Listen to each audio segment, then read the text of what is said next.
look, honey, I'm gonna be very transparent and vulnerable in this video, and I will really appreciate y'all, backing your girl up on this one, okay?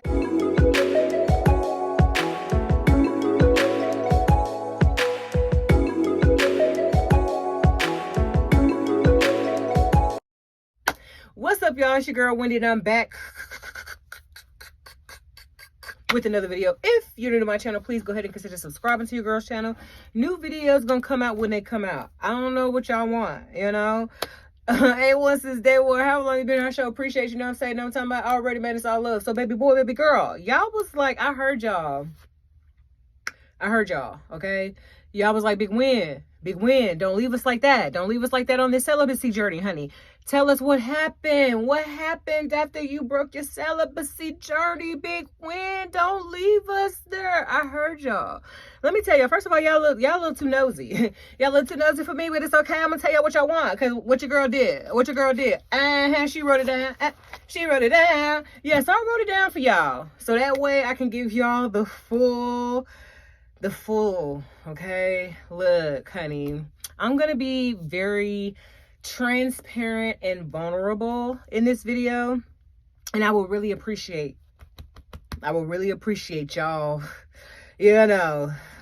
backing your girl up on this one, okay? If you know, like, when I get into it, you'll see. Essentially, I got the Nexplanon IUD, implant.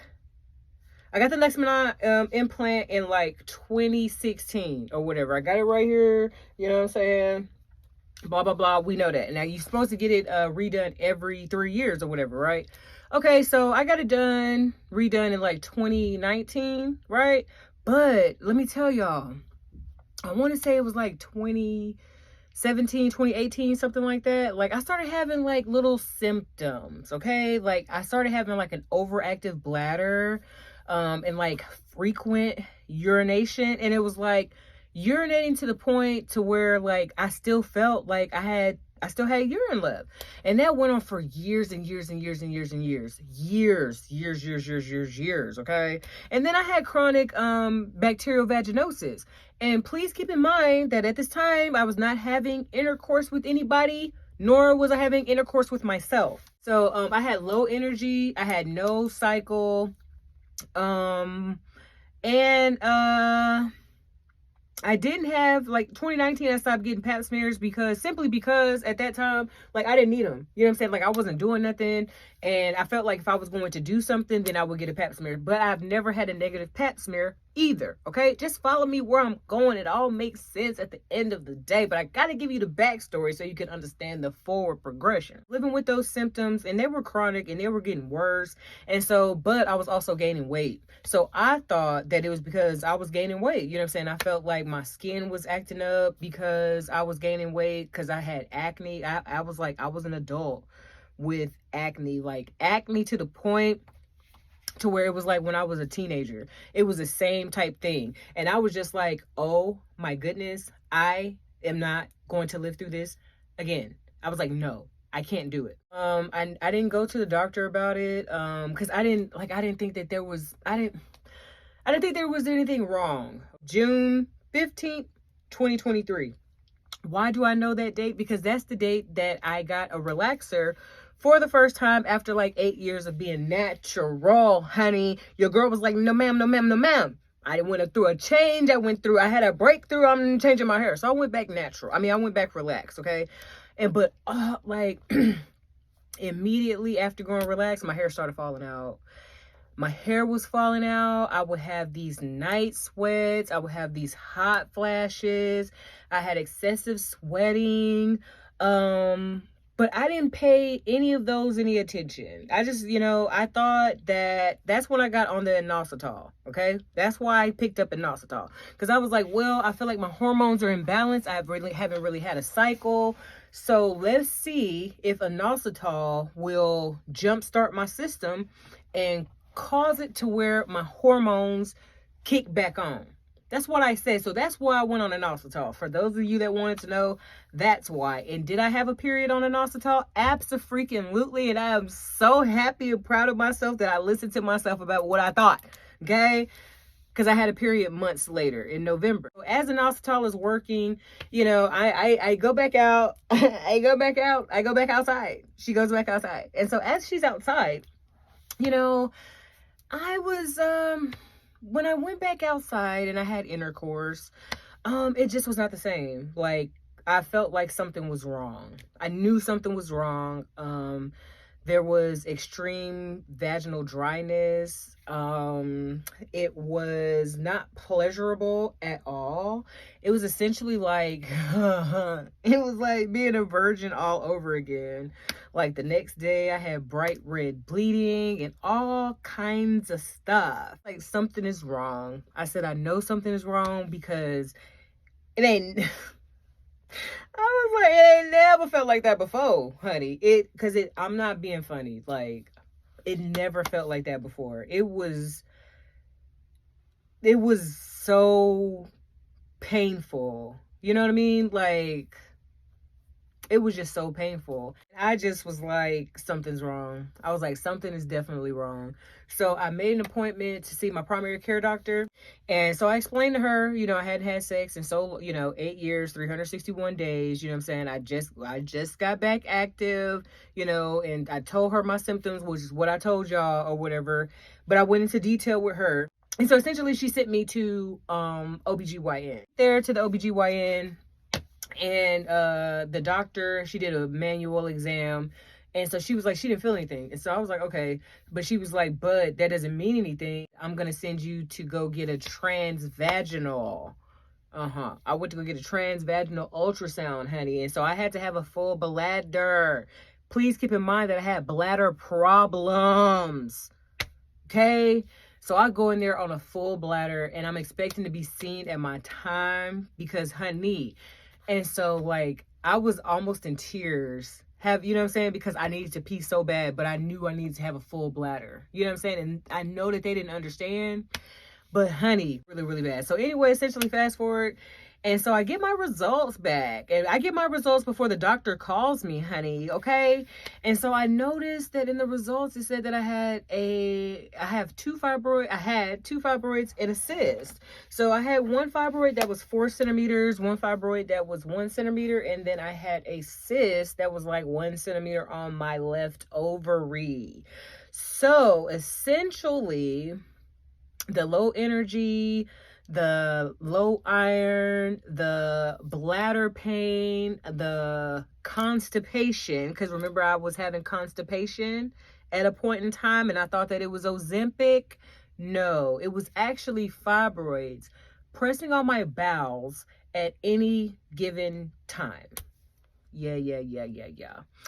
And so, I was just like, I felt away. I'm not lying. I'm not gonna lie. I felt away because I was like, here I am, not doing nothing.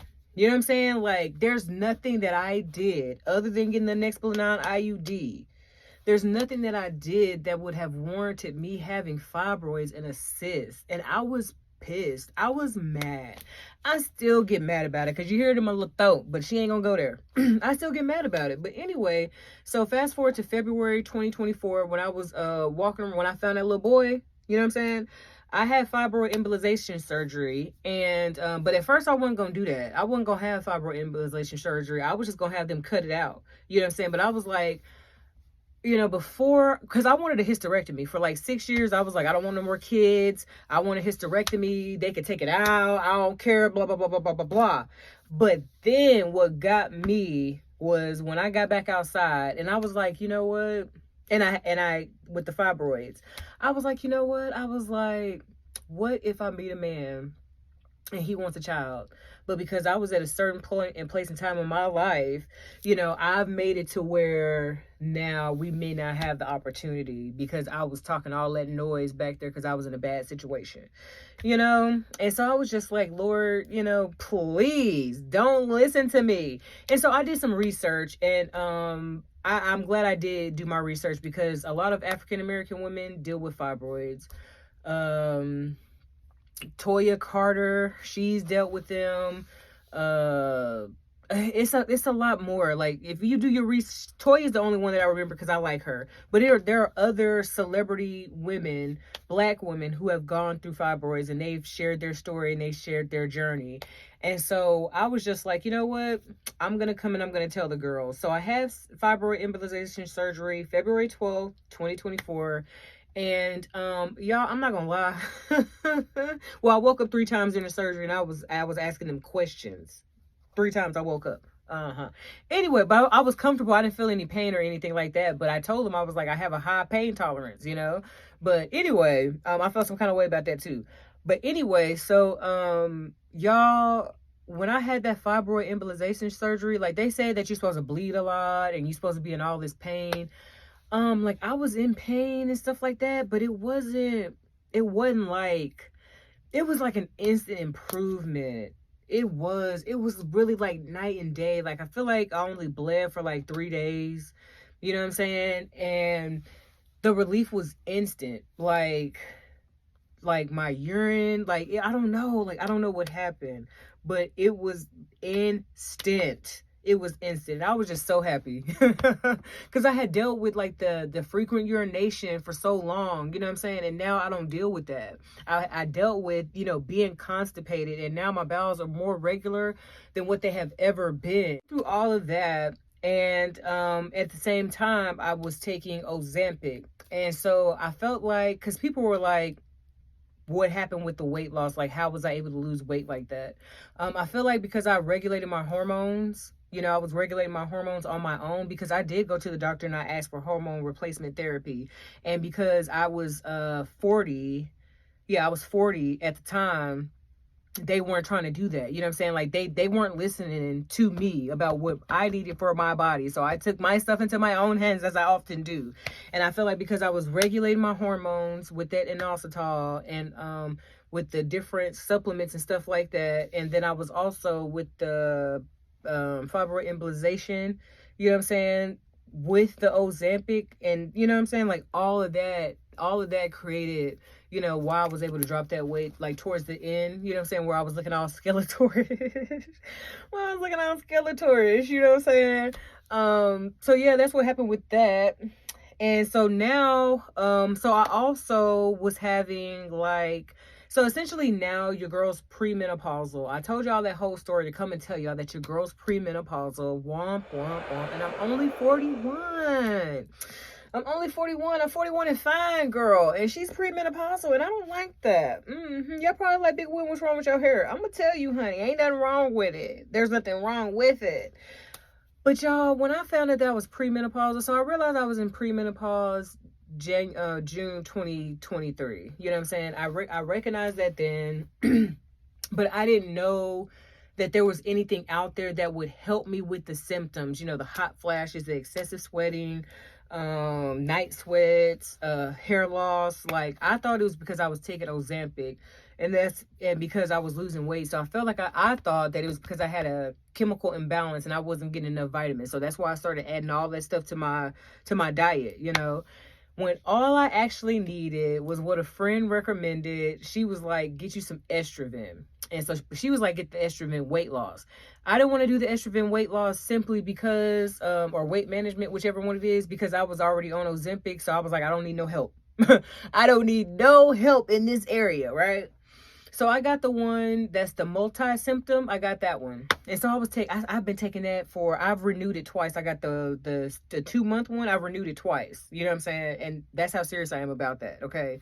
And then with my hair falling out, because I have been taking the estrogen, like I said, I've renewed it twice. So this is the 4th month that I've been on it. So I was like, my hair should be, you know, I shouldn't have all this excessive shedding of my hair. I was like, I should not have that, you know, like, that shouldn't be what's going on still.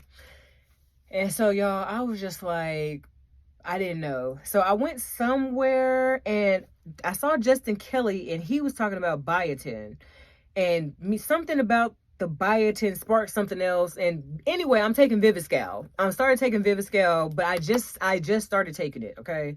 Just started taking it. I'm just in the second, like, towards the end of the second pack. And the results with my hair are night and day, because like I ain't finna get too close, but if y'all remember when I would turn in certain videos, like I was bald. I was bald right here. It's not, I don't wear wigs or anything like that. And I don't, wear weaves or anything that would pull my hair too tight. Yeah, I wear ponytails, but my hair is used to having a ponytail. But it was because my hair was thinning because I was premenopausal. And so I started taking that Viviscal, and my hair is so much more thicker. You know what I'm saying? Like, I need a relaxer, but I need a relaxer. Like, it's really, really thick. Like, this is just blown dry. And like, I have this little, yeah, I know I need my ends trimmed, whatever. I know I need my ends trimmed, but I'm gonna wait until I get a relaxer, because I'm gonna actually get my hair professionally relaxed, so that way I can get all this, all the dead hair off, you know what I'm saying? And I can start on an even plane. But I want to get braids first. So I'm just going to be rocking my natural, like my natural big hair look. Only because like my hair is so much more thicker. And I'm so happy because my hair, I'm not going to say that my hair is my identity, but my hair is my crown. And I know that I be looking crazy about the head and stuff like that. And that's okay for me, you know what I'm saying? Because I do my own hair, you know what I'm saying? I do my own maintenance on my hair. I do my own trims. So we know that I can do hair, you know what I'm saying? Like, I can do my own box braids. I can do all my own hair, chemical, whatever. But it's by choice, but when I was losing my hair, y'all, your girl she was out here crying. I was crying. I was, because my hair is my crown, you know what I'm saying? Like, I can do faux locks and blowouts and go curly and go straight, and it's just so many different things that I can do with my hair. And when I couldn't do those things, honey, I'm not gonna cry, because she said she wouldn't cry in this video. But when I couldn't do those things like how I wanted to, that really affected me, So that's why I was like, you know what? I said, that's why I haven't been wearing weaves and stuff like that, because I was like, I don't know what my hair gonna look like once I take it down, Because it would just break off. Like, my hair, like, back, like, sometimes when y'all see my hair sticking out and stuff, it's because it just broke off. Yeah, it's because it just broke off. Yeah, just mid brush or whatever. I could run my hand up my hair and it'll just break off. Yes, that's what I've been dealing with, honey. And so I got on that Viviscal and I got me a multivitamin. I stopped the collagen. I only stopped the collagen because I just feel like the multivitamin and the Viviscal and the Estroven, I feel like all of those are helping me, and the probiotic. What else I said I take? Vitamin D, iron, vitamin B complex, magnesium glycinate, and vitamin D K3. Yeah, vitamin D K3, something like that. D3 K3. I take that as well. But I only take the vitamin D once a week in the day, which is Monday. And then I take the vitamin D K3 throughout the rest of the week up until Saturday. On Saturday and Sunday, I don't take anything at all. So essentially, yeah, I've been premenopausal for about 2 years now. But now I feel like the symptoms are getting better because I'm taking that other stuff. I don't know what's in Viviscal and I don't know what's in Estroven, but it works. I still have hot flashes and excessive sweating, but it's not to the point to where it was. And so that's why I'm starting working out more too, because the more that I exert my body, you know what I'm saying? Like, the longer it takes for me to sweat. So once I get, you know what I'm saying? So I figured that out about me. So I was like, I need to be physical so that way, I'm not sweating so quickly. Because I would just go outside and I would walk to my car and I would be sweating like bullets. Girl, y'all just don't know what your girl went through on this premenopausal journey. And then I was talking to doctors, and like, my doctor would be changed and I would have to tell the story again. But I'm so proud of me of like when I got diagnosed in October, getting it taken care of in February, feeling relief literally a week later, and just really talking to other women about what I'm going through. And it's talking to other women about what I'm going through and them understanding, and also not gatekeeping. Yeah. Because had my friend Chrissy not had told me about estrogen, I'd have been up the creek without a paddle. Okay? So that's why I'm coming to y'all, because somebody did it for me. Okay? So listen to your body, ladies. You know what I'm saying? Like, if you're having intercourse and it's very painful, you know what I'm saying? It feels virginal. You know what I'm saying? Like, you having bright red bleeding after, you know what I'm saying, chronic bacterial vaginosis, and you ain't doing nothing, you might have fibroids. You know what I'm saying? But I'm telling you, like, because I got on a probiotic, that's why I'm always talking about a probiotic. Because once I got on a probiotic, I stopped having that chronic bacterial vaginosis. But did a doctor tell me that? No. That's why I push a probiotic. That's why I push drinking water, because it's a reason. You know what I'm saying? Like, I dealt with it. Like, I'm telling y'all what I know.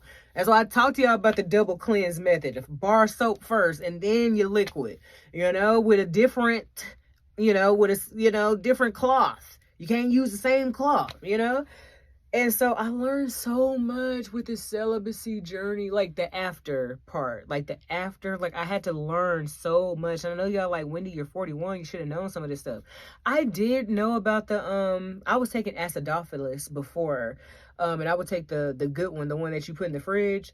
Yeah, I was taking that one, but I just forgot. Like, I forgot. And I'm so mad at myself that I forgot. But it's okay. She'll never forget again. I just came to give y'all all the knowledge and information that I learned after my celibacy journey.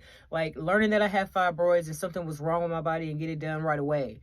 You know what I mean? Like, I'm so proud of myself because, and then, like I said, getting with a group of women and telling my friend, hey, this is what I experienced. And she said, hey, you might be premenopause. Even though I thought I was premenopausal already, but her confirming it and telling me to go get estrogen. And then the Viviscal. Oh my God, the Viviscal. Do y'all see? This is just blow dried. You know what I'm saying? Man, please stop playing with me. And it's like my hair is getting stronger. She still breaks, but it's not to where, and she still sheds. She still breaks and she still sheds. But we're getting better, she's getting stronger, she's getting longer. And so I don't know. I told God that if he brought me out, and this was before I had fibroids. Okay. If you stayed this long, you deserve to know why. Okay. So I told God way back, I want to say it was like 2019 or something. I was going through something. But it was, like I said, it was before I knew I had fibroids. And I was like, Lord, if you bring me out, I said, Lord, I stood there in my kitchen in California, and I said, Lord, if you bring me out, I will tell the people what you've done for me. I said, I will tell them what you've done for me, and I will not withhold from the people. And so that's why I'm telling y'all my story, because he brought me out. And like I said, it's before I knew I had fibroids. I didn't know. I didn't know me committing there was going to have me sitting here. 2024, okay? But I really hope that you guys appreciate the transparency and then the mental health aspect of it. You know what I'm saying? Knowing that my body ain't mine. Like, mine was bruising easy. Like, the bruises that I would get would be so dark and deep. And I still have bruises now. But it's not like they're shallow. They're so much more shallow. You know what I'm saying? It's simply because my body was being ravaged by these fibroids. 4 centimeters, 1 centimeter, and a cyst. And so the cyst, I haven't gone back. I'm supposed to go back to get another transvaginal ultrasound. But I haven't done it because I don't want to know. I know, whatever. Yeah, okay. I don't want to know. I feel like, I feel good for the most part, like, the only complaint I do have is that after I'm done running or, like doing any type of cardio, I do have pelvic pain, like some hours after. That's the only thing that I don't like. But I feel like it's kind of expected too, because I wasn't active at all, So, yeah, that's the only thing. And then, like, my stomach is distended sometimes. Like, it kind of looks like I'm bloated sometimes. But that's also because I have diastasis recti, which means that when I was pregnant with my daughter, because she literally laid out, and she She expanded my stomach muscles. So I have a hole in my stomach, like right where my belly button is. Like you can literally stick your finger. You can stick your finger in there, and I've allowed her to do it like a couple of weeks ago, you know. And so and I don't work abs too. So, you know, I'm gonna have that. And am I okay with that? I mean, it is what it is. You know, I'm a grown woman. I'm 41 and 5, finna be 42 October 12th, honey. So, little, you know, I heard they said little weight don't bother them. Okay, they say they don't mind. It's a little cushion for whatever they pushing. They said it don't matter. That's what they said, real men. So, you know, somebody's son gonna like it. Anyway, I just really came to tell y'all my little story. I hope that it encourages you guys. I don't know. I don't know what we're gonna talk about next. But whatever we talk about next, girl, just know it's gonna be. It's probably gonna be a doozy. So go and get your popcorn. When you see me pop up and it's a long video, go and get your popcorn, get your snacks. This has been Journey with Wendy. I mean, she, her, and Wendy. New videos are posted whenever they post it. If you have any questions, comments, or concerns, leave them down below or hit your girl up at with Journey with Wendy with an I, not a Y, at gmail.com. And with that, you know what that means. That your girl is what? That your girl is Zayo. She's out. Ah, ah.